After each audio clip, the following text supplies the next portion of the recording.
दोस्त, मेरे कहने पर इस एनिमे को जरूर देखना। ये एनिमे बहुत ही ज्यादा अच्छा है। इसे देख तुम्हें डीमन स्लेयर की याद आ जाएगी। तो ये कहानी है जिंता की, जिसकी बहन एक डीमन होती है।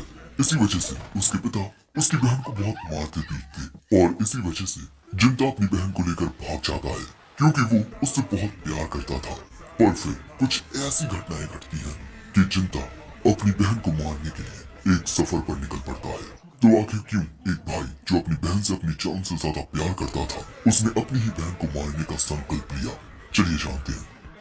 कहानी की शुरुआत सन 1830 में होती है, जहाँ एक आदमी एक छोटी सी बच्ची को पीट रहा था। वो बच्ची अपने बड़े भाई से मदद मांगती है, जो ये सब देख रहा था, और उसका भाई भी वहाँ कुछ नहीं कर पाता। जिसके बाद वो आदमी उस छोटी सी बच्ची को एक जगह पर कैद कर देता है और हमें पता चलता है कि ये आदमी उस बच्ची का पिता है। जिसके बाद इस तेज बारिश में उसका भाई चिंता अपनी बहन के पास जाता है, पर वहाँ उसकी बहन नहीं होती। जिसके बाद वो अपनी बहन को ढूंढने लगता है। कुछ देर ढूंढने के बाद उसे उसकी बहन सुजुने सामने दिखाई देती है। सुजुने रोते हुए अपने भाई को देखती है, और जब चिंता उसके पास जाता है तब वो कहती है कि आप मुझसे दूर रहिए, वरना पिताजी आपको भी पीटेंगे। पर तभी चिंता कहता है हम यहाँ से भाग जाते हैं। जिसके बाद वो अपनी बहन के साथ यहाँ से भाग जाता है। जिसके बाद हम देखते हैं कि ये दोनों भाई बहन इस काली बरसात वाली ठंडी रात में एक जगह पर बैठ जाते हैं। यहाँ बहुत ठंड थी, पर ये दोनों इस बात से खुश थे कि ये दोनों एक दूसरे के साथ हैं। लेकिन इसके कुछ देर बाद सुजुने बेहोश हो जाती है, और जैसे ही चिंता भी बेहोश होने वाला था, तभी उसे अपनी आंखों के सामने धुंधला धुंधला कोई शख्स नजर आता है। पर फिर वो बेहोश हो जाता है, और फिर जब उसकी आंख खुलती है तब हम देखते हैं कि वही आदमी जिंता को अपनी पीठ पर बैठाकर अपने साथ ले जा रहा था। उसकी बहन भी वही थी। जिसके बाद ये आदमी जिंता को नीचे उतारकर उसे खुद चलने को कहता है। जिसके बाद ये दोनों भाई बहन उस आदमी के साथ एक गांव में आते हैं, और हमें जानने को मिलता है कि इस गांव में सिर्फ ब्लैक स्मिथ रहते हैं, जो कटाना बनाते हैं। फिर जैसे ही ये सब उस आदमी के घर तक पहुंचते हैं, उस आदमी की बेटी अंदर से आकर अपने पिता के सीने से लग जाती है। जिसके बाद उस बच्ची के पिता कहते हैं कि अब से ये दोनों हमारे साथ रहेंगे, हमारे परिवार का हिस्सा बनकर। जो बात सुनी लड़की जिंता के पास जाकर अपना नाम शिरायुकी बताती है। ये दोनों भाई बहन भी उसे अपना नाम बताते हैं, पर सुजुने देखती है कि शिरायुकी जिंता से कुछ ज्यादा ही प्यार से बात कर रही है, जो शायद उसे पसंद नहीं आता। अब रात में जब जिंता को नींद नहीं आती, तब वो देखता है कि ये महाशय अपनी तलवार चमका रहे हैं, और ये एक पहरेदार है जो लोगों की हिफाजत करते हैं। अब अगले दिन जब शिरायुकी सुबह उठती है, वो जिंता को तलवारबाजी की प्रैक्टिस करता हुआ देखती है। जिसके बाद हम देखते हैं कि ये सभी एक साथ नदी में नहाते हैं। यहाँ इनकी एक और दोस्त बनती है। ये सब बहुत खुश होते हैं। अब शाम को घर लौटते वक्त इनकी नई दोस्त चितोसे की माँ उसे लेने के लिए आ जाती है, पर चितोसे की माँ को देख शिरायुकी की आंखों में जरा उदासी सी आ जाती है। जिसके बाद अब एक साथ जाते हुए जिंता कहता है तुम्हारी माँ का नाम युकासे है ना? और मैं जानता हूँ कि उन्हीं की बदौलत हमें इस गाँव में रहने की इजाजत मिली है, पर वो कभी श्राइन से घर नहीं आती। शिरायुकी कहती है हाँ, क्योंकि वो इसुकी ही में है, और दोस्तों जो पुजारन अग्निदेव की पूजा करती है उसे इसुकी ही में कहा जाता है।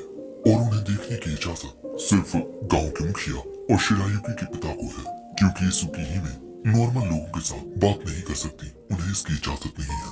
शिरायुकी ने भी अपनी माँ को कई सालों से नहीं देखा। अब 3 साल गुजर जाते हैं। हम देखते हैं कि जिंता महाशय के साथ ट्रेनिंग कर रहा होता है, और महाशय आसानी से जिंता के वारों से बचकर उसे आसानी से हरा देते हैं। इसीलिए जिंता कहता है मैं तो बिल्कुल भी प्रोग्रेस नहीं कर पा रहा।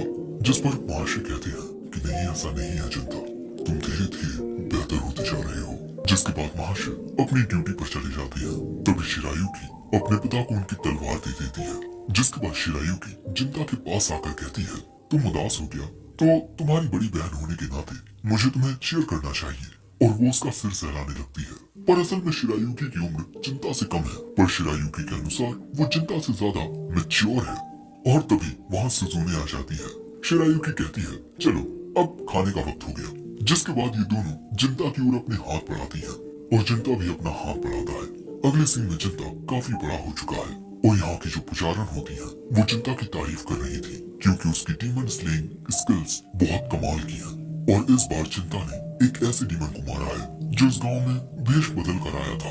तभी ये ताऊ बताते हैं कि डीमंस की उम्र 1000 साल से भी ज्यादा हो सकती है, पर सिर्फ एक जवान पुजारन का मांस खाकर ही एक डीमन अमर बन सकता है। और इनकी जो पिछली पुजारन थी युकासे, उन्हें भी एक डीमन ने खा लिया था। और उस डीमन को ये लोग तभी हरा पाए जब शिरायुकी के पिता ने अपना बलिदान दिया। सो यहाँ पुजारन कहती है शायद से वो डीमन द सेक्रेड सोर्ड याराई को हथियाना चाहते हैं, जो पीढ़ी दर पीढ़ी इजुकी ही में वंश को मिलती आई है। और किस्से कहानियों के मुताबिक ये पवित्र तलवार याराई इस गांव की बेस्ट स्मिथिंग टेक्निक के द्वारा बनाई गई थी और शायद से डीमंस अब इसी की ताकत हथियाना चाहते हैं। सो ये कियोमासा नाम का बंदा कहता है अब वो डीमंस अपने इरादों में कामयाब नहीं हो पाएंगे, क्योंकि अब मिस पुजारन की सेवा यहाँ 2 सेंटिनल्स करने वाले हैं। पर ये बात सच है कि उनमें से एक को तलवार चलाने के अलावा कुछ नहीं आता। यहाँ पर वो जनता को टोंट मार रहा है, पर तभी पुजारन कहती है इस जगह पर सब बराबर हैं। और दोस्तों हम देखते हैं कि ये पुजारन और कोई नहीं बल्कि शिरायुकी है, जिसके बाद इनकी ये मीटिंग समाप्त होती है और सभी लोग यहाँ से जाने लगते हैं। जनता के अलावा सब लोग चले जाते हैं और उसके बाद ये पुजारन अपने पर्दे में से बाहर आती है और वो सीधा आकर जनता से कहती है तुम्हें मुझे प्रिंसेस बुलाने की बजाय मेरे नाम से बुलाना चाहिए, क्योंकि तुम्हारे अलावा अब मुझे मेरे नाम से पुकारने वाला कोई नहीं बचा। जिसके बाद जनता शिरायुकी का नाम लेता है, जिससे शिरायुकी खुश हो जाती है और इसके बाद वो जनता को बताती है कि आज यहाँ सुजुने भी है। जिसके बाद ये दोनों प्रिंसेस रूम में झांकते हैं जहाँ सुजुने सो रही थी। पर दोस्तों सुजुने का शरीर अब तक बच्ची जैसा ही है, वो जरा भी नहीं बढ़ा। उसे देख चिंता कहता है मैंने कितनी बार इसे यहाँ आने से मना किया है, पर ये शिरायुकी कहती है कि ये यहाँ पर बस तुम्हें देखने आती है, क्योंकि चिंता के अब एक डीमन हंटर बन जाने की वजह से उसे घर जाने का मौका ही नहीं मिलता और इसी वजह से सुजुने चिंता से नहीं मिल पाती। जिसके बाद जैसे ही सुजुने की आँख खुलती है वो चिंता को देख वेलकम होम बोलती है। सो चिंता कहता है कि सुजुने मैं तुम्हें कितनी बार कह चुका हूँ कि तुम्हें श्राइन में नहीं आना चाहिए, क्योंकि यही यहाँ के नियम है और तुम्हें नियमों का पालन करना होगा। सो सुजुने कहती है ठीक है। जिसके बाद सुजुने यहाँ से चली जाती है ताकि कोई उसे देख ना ले। उसके जाने के बाद शिरायुकी कहती है सुजुने कितनी प्यारी है ना। जनता कहता है हाँ, पर कभी कभार बहुत परेशान कर देती है वो। जिसके बाद श्राइन की ओर ताऊ आते हैं और वो कहते हैं प्रिंसेस मैंने आपको जो प्रपोजल दिया था उसके बारे में आपका क्या कहना है। और फिर वो जनता को देख उसे यहाँ से जाने को कहते हैं और जब जनता कुछ कहने की कोशिश करता है तब शिरायुकी उसे वहां से जाने के लिए कह देती है। लेकिन जनता के जाने से पहले वो कहती है तुम इस गाँव के रखवाले हो और तुम्हें अपना कर्तव्य हमेशा निभाना होगा। और दोस्तों इसके बाद हमें पास्ट का सीन दिखाया जाता है जब शिरायुकी के माता पिता गुजर चुके थे और फिर रात के वक्त शिरायुकी चिंता को बताती है कि अब वो एक इजुकी ही में बनने वाली है, क्योंकि उसकी माँ के जाने के बाद अब उसे ही इस गाँव की जिम्मेदारियां संभालनी होगी। पर इसका मतलब ये भी होगा कि चिंता फिर शिरायुकी को कभी नहीं देख पाएगा। सो चिंता कहता है मैं अपने तरीके से तुम तक पहुंचूंगा और चाहे कुछ हो जाए तुम्हारे पिता की तरह एक डीमन हंटर बनकर इस गाँव का वो योद्धा बनूंगा जो पुजारन की रक्षा करता हो। ये बात सुन शिरायुकी की आंखों में आंसू आ जाते हैं और शायद यही याद करते हुए प्रेजेंट में जिंदा श्राइन से चला जाता है। और इसके बाद हम 2 डीमंस को देखते हैं जो यहाँ एक प्लान बनाकर आए हैं और इनकी नजर है सुजुने पर। जिसके बाद अगले दिन सुबह जिंदा उठ चुका है और फिर सुजुने भी उठ जाती है। और जैसे ही सुजुने को पता चलता है कि आज दोपहर तक जिंदा को श्राइन में जाने की जरूरत नहीं है, तब इस बात से सुजुने बहुत खुश हो जाती है। और यहाँ हम देखते हैं कि सुजुने की एक आंख बिल्कुल डीमन की तरह है और इसी वजह से वो हमेशा एक बैंडेज बांधे रहती है। लेकिन इन सब के बावजूद भी अब इनकी जिंदगी पहले से ज्यादा खुशहाल है। जिसके बाद दोस्तों यहाँ पर आती है मिस प्रिंसेस शिरायुकी और शिरायुकी छुप कर आई है ताकि वो आज जिंदा के साथ वक्त गुजार सके। सुजुने कहती है हम सभी एक साथ ब्रेकफास्ट करते हैं।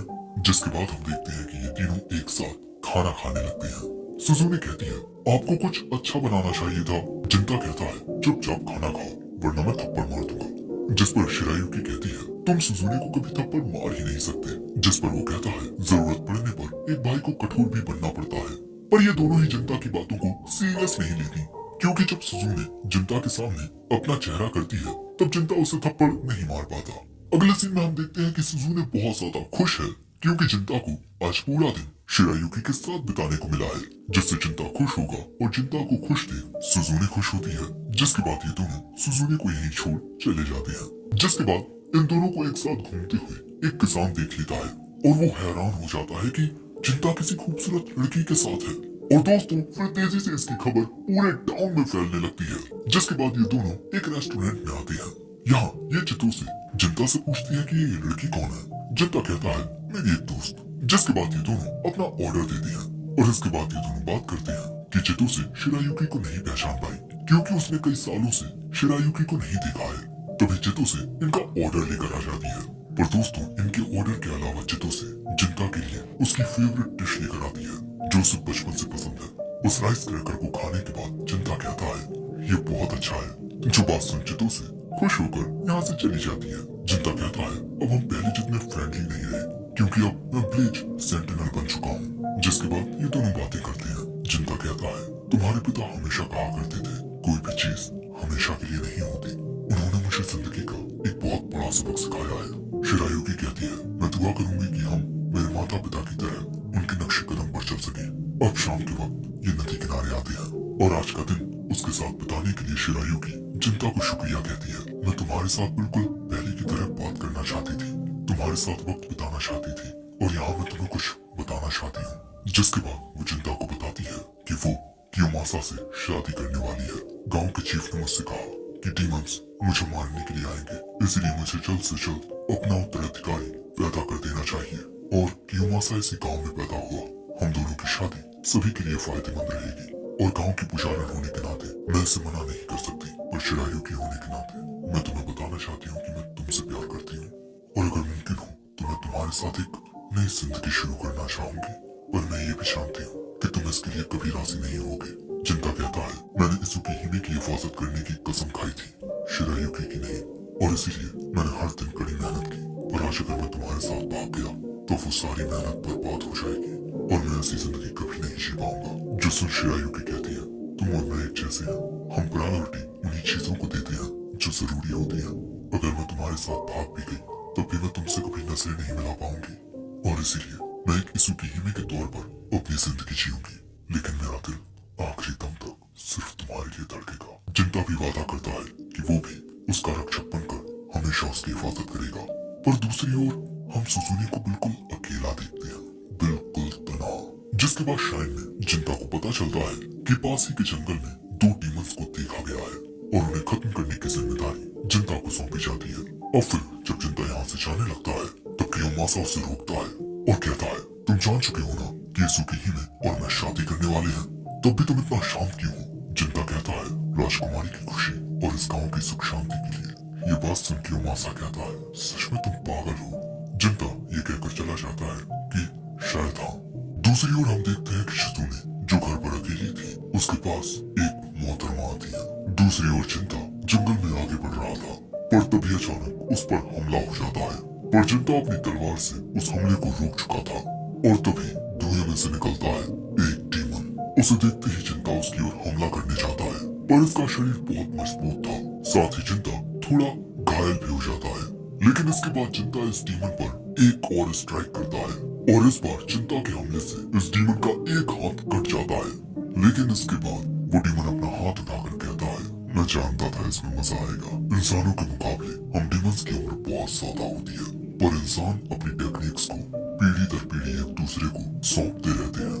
वैसे फिलहाल तो मैं ये जानना चाहता हूँ आखिर तुमने ये तलवार क्यों उठाई हुई है? जिंता कहता है उन लोगों की हिफाजत करने के लिए जो मेरे दिल के करीब है।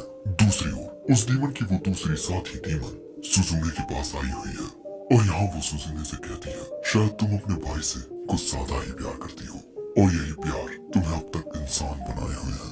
सुजुने उस डीमन से कहती है हाँ मैं अपने भाई से बहुत प्यार करती हूँ।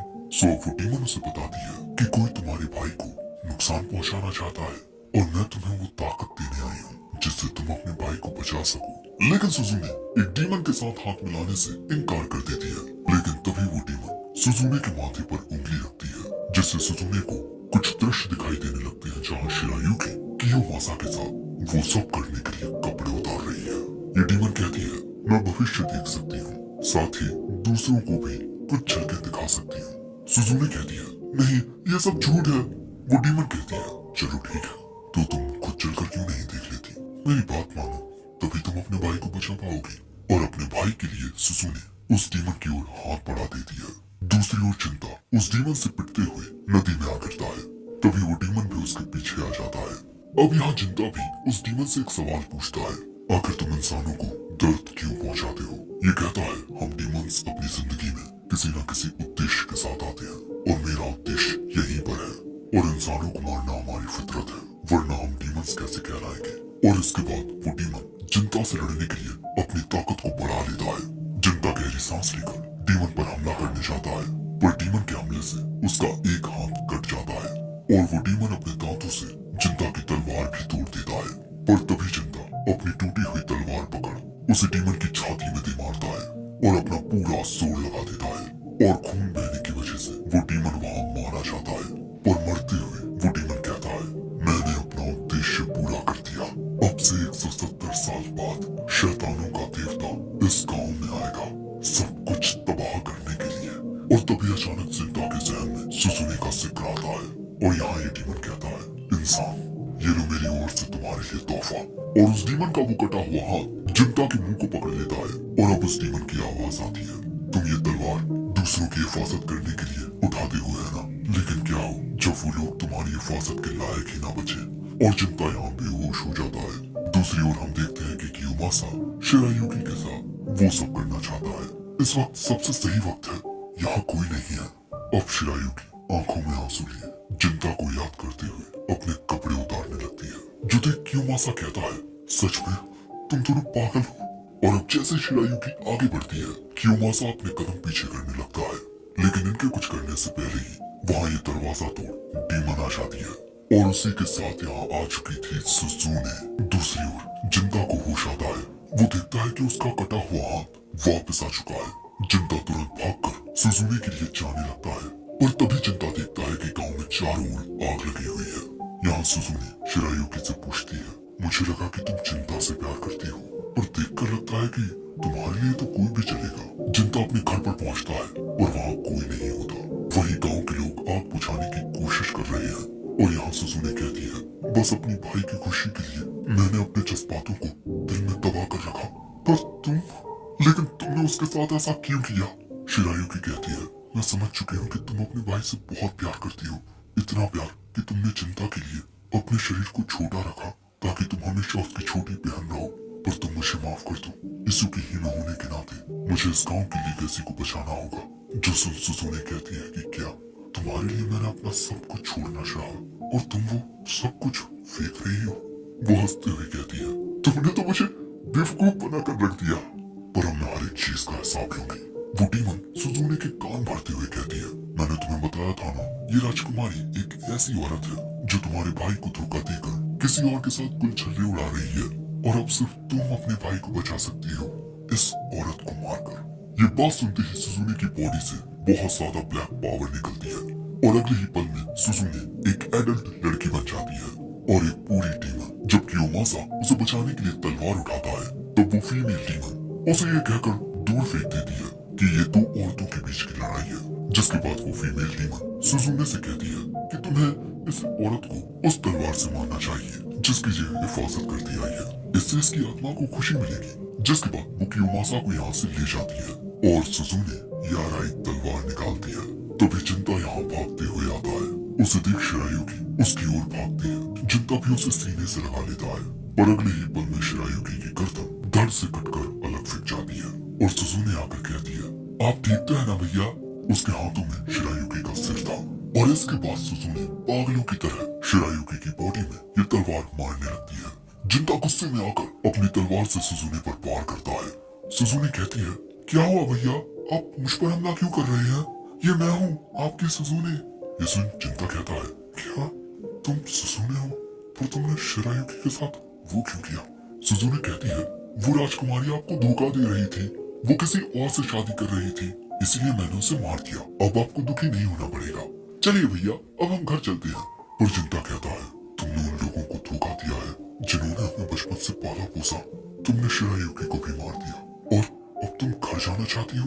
मैं समझ चुका हूँ कि मेरी बहन सुसुने बहुत लंबे वक्त पहले मुझे छोड़कर जा चुकी है। जिसके बाद जनता सुसुने पर वार करने लगता है, पर उसकी तलवार ही टूट जाती है। लेकिन इसके बाद उसकी बॉडी में से भी डीमन पावर निकलने लगती है। उसका हाथ उसी डीमन की तरह हो जाता है जिससे जनता ने फाइट की थी। सुसुने कहती है, आखिर आप मुझ पर गुस्सा क्यों कर रहे हैं भैया? मैंने तो उसे आपको खुश करने के लिए मारा है। पर जनता गुस्से में कहता है, अपना मुंह बंद रखो। जो सुन सुसुने रोती हुई कहती है, ओ तो आपने मुझे बाकी सबकी तरह छोड़ देंगे, आप भी बाकी सबकी तरह निकले। आप मेरी दुनिया थे, पर अब आप मुझे मारना चाहते हैं। और यही कहकर वो बिजली की तेजी से जिंदा पर हमले करने लगती है और फिर वो अपना हाथ जिंदा के पेट में मार देती है, लेकिन फिर वो अपना हाथ निकाल नहीं पाती। और इसके बाद जिंदा अपनी पूरी ताकत से सुजुने पर वार करता है, लेकिन इतने खतरनाक हमले से भी सुजुने मरती नहीं। उसे जिंदा देख जिंदा फिर से उस पर हमला करने जाता है और ये हमला सुजुने को खत्म कर देता अगर उसके सामने ये फीमेल डीमन न आती और ये सुजुने को यहाँ से भागने को कहती है। सुजुने वहाँ से जाने लगती है। जिंदा अपना हाथ इस डीमन की बॉडी से निकालने की कोशिश करता है, पर वो डीमन उसे ऐसा नहीं करने देती। पर जाने से पहले सुजुने कहती है, अब मैं हर एक चीज से नफरत करने लगी हूँ। मैं ये दुनिया खत्म कर दूंगी, पर सब कुछ खत्म होने से पहले मैं आपके पास आपसे आखिरी बार मिलने के लिए जरूर आऊंगी। फिर ये डीमन हंसते हुए कहती है, आखिरकार मैंने अपना उद्देश्य पूरा कर दिया। मैंने भविष्य देखा है। आने वाले वक्त में डीमंस बस लोगों के मनोरंजन के लिए किस्से कहानी बनकर रह जाएंगे और यहाँ मैं खुशी खुशी मर सकती हूँ। और वो डीमन यहाँ मारी जाती है। तभी अचानक बारिश होने लगती है और गांव में जो आग लगी थी वो बुझने लगती है, जिसके बाद चिंता शिरायुकी की बॉडी के पास आता है और रोते हुए कहता है, मैं किसी की हिफाजत नहीं कर पाया। और फिर वो वहाँ चिल्ला चिल्ला कर रोने लगता है। कुछ दिन गुजरते हैं, गांव में रिपेयरिंग का काम चालू हो गया है और यहाँ चिंता भी अपनी सारी पुरानी यादें छोड़ यहाँ से निकलने वाला है। पर तभी उससे गांव का चीफ मिलने आता है। इसके बाद चिंता इन्हें बताता है कि वो ये गांव छोड़कर जा रहा है ताकि वो आने वाले वक्त में शैतानों के देवता को रोकने की तैयारी कर सके। और मुझे ये सबका अंत करना होगा, क्योंकि दोस्तों वो शैतानों की देवता जिंता की बहन सुजुने ही होने वाली है। और क्योंकि सुजुने ने जिंता के प्यार को मारा है, इसीलिए जिंता सुजुने को मार देगा। पर अगर मुमकिन हो तो वो एक शांति का रास्ता भी अपनाना चाहेगा। ये बात सुन गांव का चीफ जिंता को यारा एक तलवार देता है ताकि वो इसे अपने साथ ले जाए। और अब जिंता ही इस तलवार का असली हकदार है और अब पुराने रीति रिवाजों के मुताबिक उसके नाम में कांची अट होगा। अब जिंता का नाम है जिन्या। और इसके अलावा इस तलवार का ख्याल रखने वाला इसुकी ही में खानदान खत्म हो चुका है और ये तलवार मंदिर में पड़ी बस धूल खाती रहेगी। इसीलिए जिंता को ये तलवार अपने साथ ले जानी ही होगी, राजकुमारी शिरायुकी के लिए भी। और अगले ही पल में मुखिया छुप कर कहता है, मैं जानता था कि तुम और राजकुमारी एक दूसरे से प्यार करते हो, पर मेरा पोता कियोमासा भी राजकुमारी से प्यार करता था और इसीलिए मैंने अपने पोते के लिए राजकुमारी की शादी अपने पोते से करवानी चाहिए। ये सब जानकर भी जिंता मुखिया को उठाता है और अपने एक नए सफर पर निकल पड़ता है।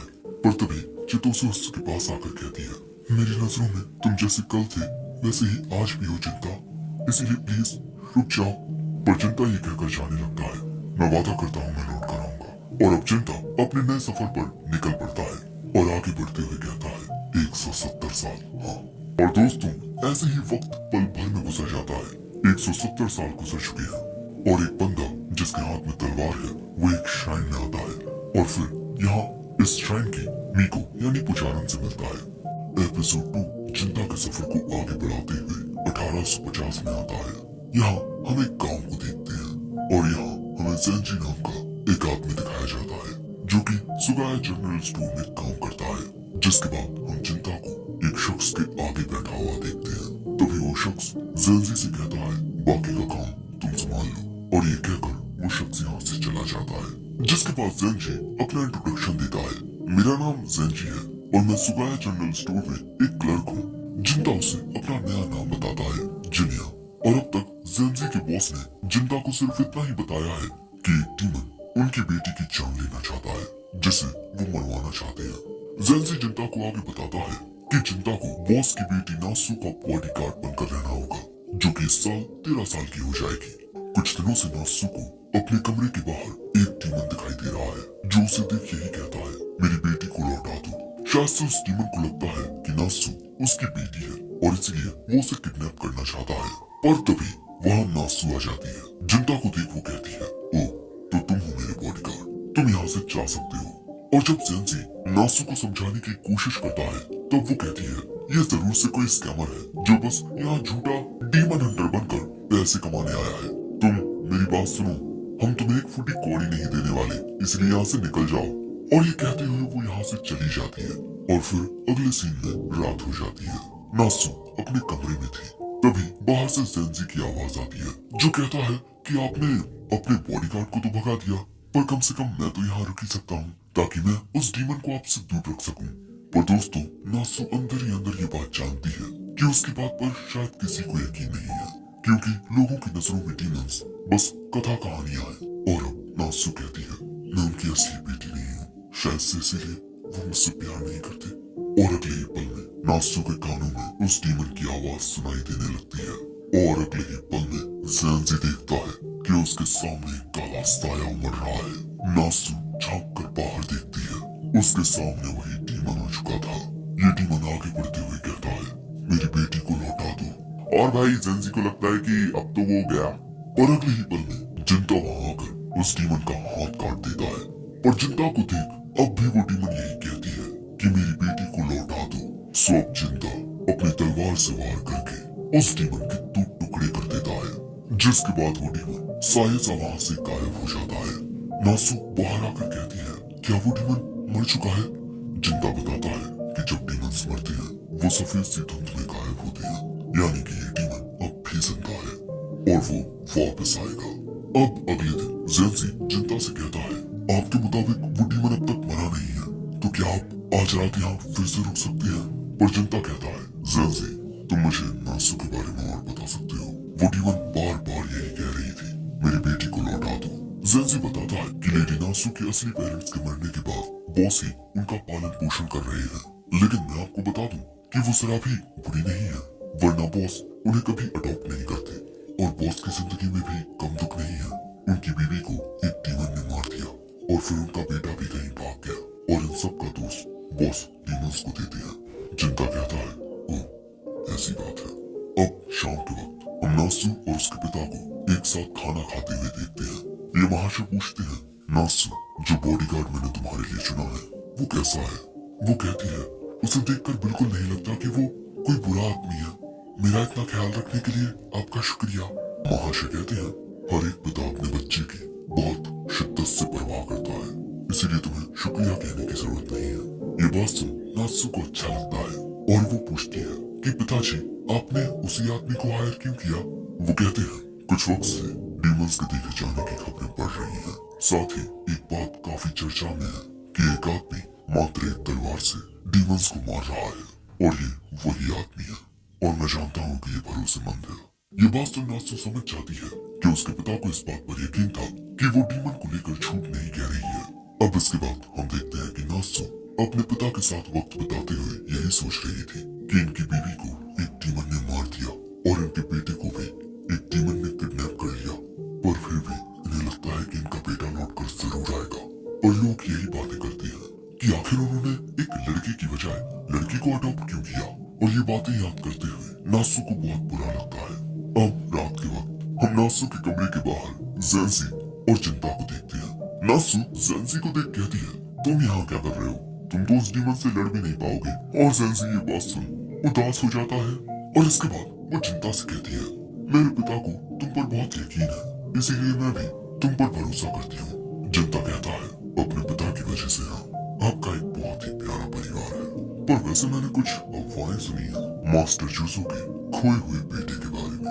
ये सुनते ही नासु गुस्से में कहती है मैं उस लड़के के बारे में कुछ नहीं जानती जो अपने घर से भाग गया हो। जिंटा कहता है मुझे माफ कीजिएगा। और फिर नासु कहती है क्या एक इंसान और डीमन के बीच कोई बच्चा पैदा हो सकता है? जिंटा कहता है हाँ।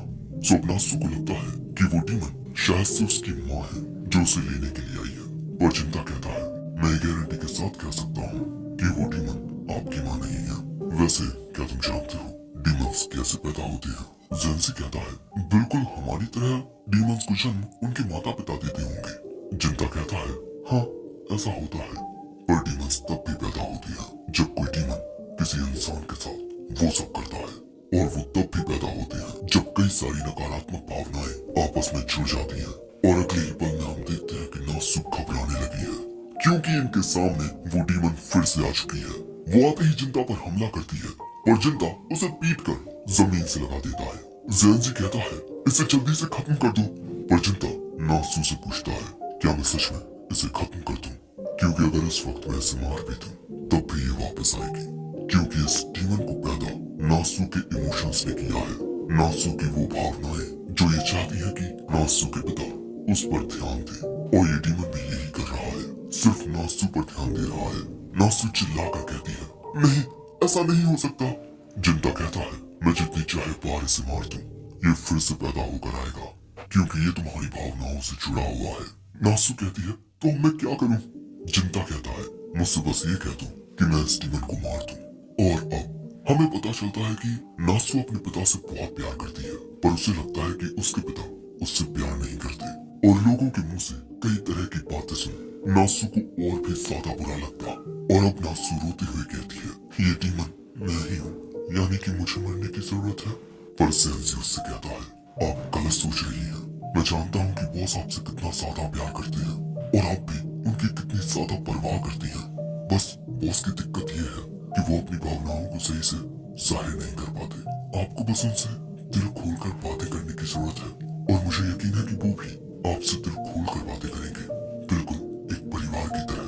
जेंजी की बातों से नासु को हिम्मत मिलती है, जिसके बाद वो जिंता से इस डीमन को खत्म करने को कहती है। जिसके बाद जिंता अपनी तलवार निकालता है और इसके बाद इस डीमन की ओर आगे बढ़ता है, और एक ही स्लैश में इस डीमन को काट देता है। जिसके बाद वो डीमन सफेद धुंध बनकर गायब होने लगता है। दोस्तों, नासु ने यहाँ पर अपने नेगेटिव इमोशंस पर जीत हासिल कर ली है, जिसके बाद वो चैन की नींद सो जाती है। पर हम जिंता को बाहर देखते हैं, और वो देखता है कि वो डीमन अब तक मरा नहीं है, वो फिर से रीजनरेट कर रहा है। और यही देख जिंता कहता है, इस जगह पर एक और औरत थी जिसके अंदर डीमन बनने की काबिलियत थी। ये डीमन सिर्फ नासु की वजह से ये बात नहीं कहता कि मेरी बेटी को लौटा दो। ये डीमन पूरी तरह से रीजनरेट करके यही बात कहता है, मेरी बेटी को लौटा दो।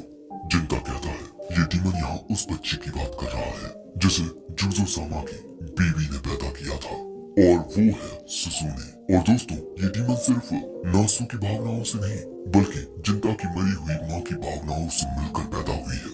और जैसे ही जिंता को इस बात का एहसास होता है, ये डीमन टूट टूट कर यही गिरने लगती है। और अब जिंता कहता है, हर किसी को वर्तमान में जीना चाहिए। हम खुद को हमेशा पास्ट में कैद करके नहीं रख सकते, इसीलिए प्लीज अब आप आराम कीजिए। और यही कहकर जिंता उस डीमन को पूरी तरह से खत्म कर देता है। और ये डीमन कहीं ना कहीं जिंता की माँ ही थी। अब अगले दिन वक्त आता है जिंता के जाने का। जेंजी जिंता को शुक्रिया कहता है। नासु भी कहती है कि वो खुद को बदलेगी, पर ऐसा करने में उसे थोड़ा वक्त लगेगा। साथ ही वो यहाँ शुक्रिया भी कहती है।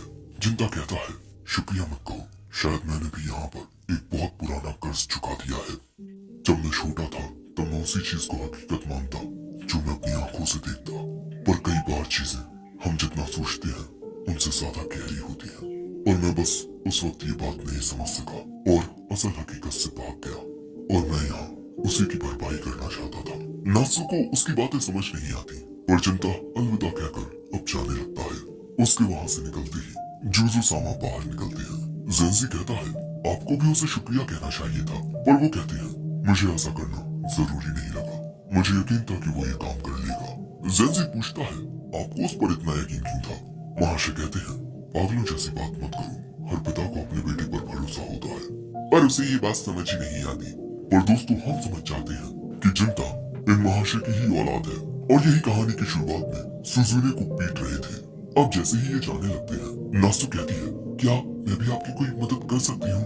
क्योंकि जाने से पहले उसने मुझसे कहा कि मुझे दूसरों के द्वारा किए गए अच्छे कार्यों को उनके लिए अच्छे कार्य करके उनकी काइंडनेस को लौटाना चाहिए। जोसुन महाशय कहते हैं, तुम्हें कुछ भी करने की जरूरत नहीं है। एक बच्चा अपने माता पिता के सारे रहमो करम का कर्जा चुका सकता है एक अच्छी जिंदगी जीकर। दूसरी ओर हम जिंता को देखते हैं जो आसमान की ओर देख मुस्कुरा रहा था। और दोस्तों, यही ये पार्ट 1 एंड होता है। वैसे मैं तुमसे पूछना चाहूंगा कि तुम्हें क्या लगता है, शिरायुकी ने जो किया वो सही था या सुजुने ने जो किया वो सही था? लेकिन अपना जवाब देने से पहले ये याद रखना कि शिरायुकी ने वो सब अपने गांव के लिए किया और सुजुने ने अपने भाई के लिए। वैसे यहाँ कसूर गलतफहमी का भी हो सकता है, और तुम इस बारे में क्या सोचते हो कमेंट बॉक्स में बताओ। और अगर तुम्हें हिंदी में एनिमे देखना पसंद है तो कमेंट बॉक्स में एक लिंक है, उस पर क्लिक करके हमें ज्वाइन करके तुम हिंदी में एनिमे का मजा ले सकते हो। और चाहो तो हमारे चैनल की मेंबरशिप भी ज्वाइन कर लो। मैं मिलता हूँ जल्दी एक नए वीडियो में, तब तक के लिए सायोनारा।